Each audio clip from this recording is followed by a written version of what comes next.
चंद्रकांत पाटलांनी बारामतीतून चुटकी वाजून पवारांना पराभव करणार असल्याचं सांगितलं होतं. मात्र त्या वक्तव्यावर अजितदादांकडून आज नाराजी जी आहे ती व्यक्त केली अजितदादांनी. काय नक्की वाटतं? एक तर ते करून 1.5 महिना झालाय.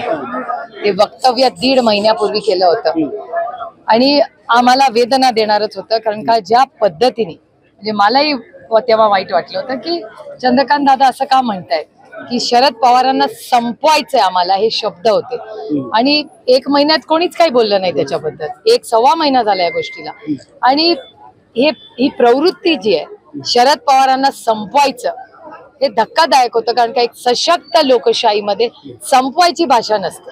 आणि आम्ही संविधानाप्रमाणे भारतरत्न डॉक्टर बाबासाहेब आंबेडकरांनी या देशाला जे संविधान दिलंय त्या चौकटीत राहूनच काम करतो आणि करत राहू. त्याच्यात ही संपवायची भाषा ही धक्कादायक होती. आणि सत्तेतले लोक जेव्हा बारामतीत येऊन म्हणतात आम्हाला शरद पवारांना संपवायचंय, हे खूप दुर्दैवी होतं. आणि लोकशाहीमध्ये हे मला तरी योग्य वाटत. दादांनी आज त्यांच्याबरोबर एक सूचक वक्तव्य असं केलं की राजकारणात कोण कोणाचा शत्रू नसतो. नक्की काय वक्तव्य त्याला धरून धरायचं? मी ऐकलेलं नाही त्याच्यामुळे मी काय बोलू शकत नाही. मी चंद्रकांत दादांचं ऐकलंय म्हणून 1.5 महिन्यापूर्वी मी स्वतः चंद्रकांत पाटलांचं वक्तव्य ऐकलं होतं, त्याच्यामुळे त्याच्यावर मी बोलू शकतो. त्यावर देखील दादांनी नाराजी व्यक्त केली आज.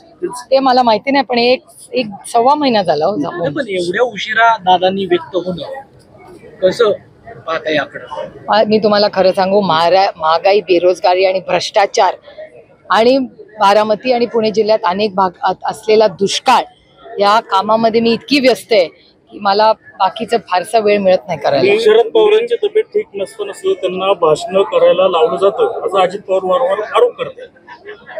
ठीक आहे, लोकशाही आहे, प्रत्येकाला बोलायचा अधिकार आहे. मी पवारांचा मुलगा नाही त्यामुळे मला व्यवस्थित मिळालं. आज पुन्हा एकदा अजितदादांनी ते वक्तव्य जे आहे ते केलेलं आहे. मुलगा नसल्यामुळे मला व्यवस्थित जे काय ते डावलं गेलं. आता तुम्हाला त्यांचा स्वभाव माहिती आहे. काय नक्की तशी परिस्थिती होती का किंवा तुम्हीच बघा ना, नसल्यामुळे?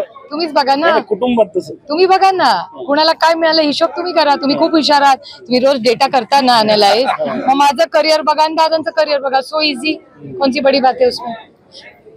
रोहित पवार म्हणाले का या मतदारसंघातून घरातलाच उमेदवार द्यायचा. तो उमेदवार कोण होता?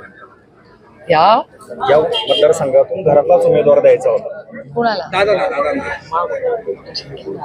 कोण तरी अंदाज असेल राजकारणात? राजकारणी आला नाही. रोहित पवार हे भाषणामध्ये भावनिक झाले.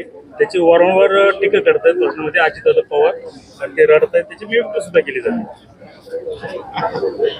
अजित पवारांचा स्वभाव पुऱ्या महाराष्ट्राला माहिती. एबीपी माझा, उघडा डोळे बघा नीट.